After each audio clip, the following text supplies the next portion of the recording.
Well, excitement is well and truly building on the streets of Copenhagen, where the proclamation will take place in just 2 days, as the people of Denmark prepare to welcome a new king and queen. Sky News reporter Julia Bradley's in Copenhagen and joins me now.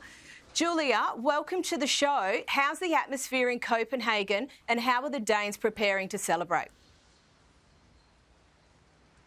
Well, Caroline, there is such a buzz around Copenhagen at the moment. People are simply so excited to welcome in the new King and Queen of Denmark. You walk around the streets here and people are just expressing how excited they are for this moment because it's an incredibly rare one. The last time we saw a monarch abdicate was nearly 900 years ago. So it's incredibly rare and it's an exciting time. And we're expecting tens of thousands of Danes to line the streets between Amalienborg Palace, which is the official royal residence here in Copenhagen, and Christiansborg Palace, which is where that official proclamation will take place. So it is really a custom here for Danes to line the streets in the hope of catching a glimpse of the royal family, but many more people likely watching on from pubs or from home. Now, on top of this as well, as we know, it's not just the Danes who are so excited, it's the Aussies, because Mary, Princess Mary, who's set to become queen, is Aussie grown. So we're also going to see the ambassador here, the Australian ambassador to Denmark, put on a reception for the Aussies in Denmark. There are about 3,500 of them, and we've already seen them having to shift venues because of how much interest there's been in that event. Now, surely preparations are in full swing. What are we expecting on the day?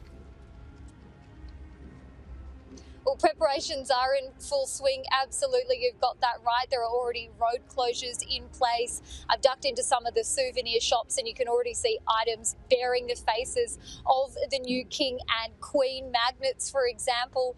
So what can we expect on the day? Well, as you mentioned before at the top of the show, it's going to look really different to what we've seen in Britain with the coronation of King Charles back in May. So it's not a coronation, it's a proclamation, but it is still really steeped in tradition. So the day is going to begin with Queen Margarethe going over from Amalienborg Palace, her residence, over to Christiansborg Palace. There'll be a state council, and that is where she will officially abdicate, and that succession will start taking place. We'll then see the new King and Queen of Denmark on the balcony of Christiansborg Palace. This is when that proclamation will officially take place alongside the Danish Prime Minister. So we'll see King Frederick. He will make his royal declaration.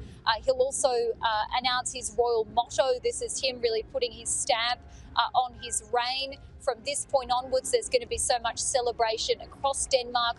We're also going to see fireworks that night in Tivoli, which is one of the most popular spots here in Copenhagen. Now, I've got a little under a minute left, but after the ceremony's concluded, what are the practical changes, for example, to titles, new coins and the like?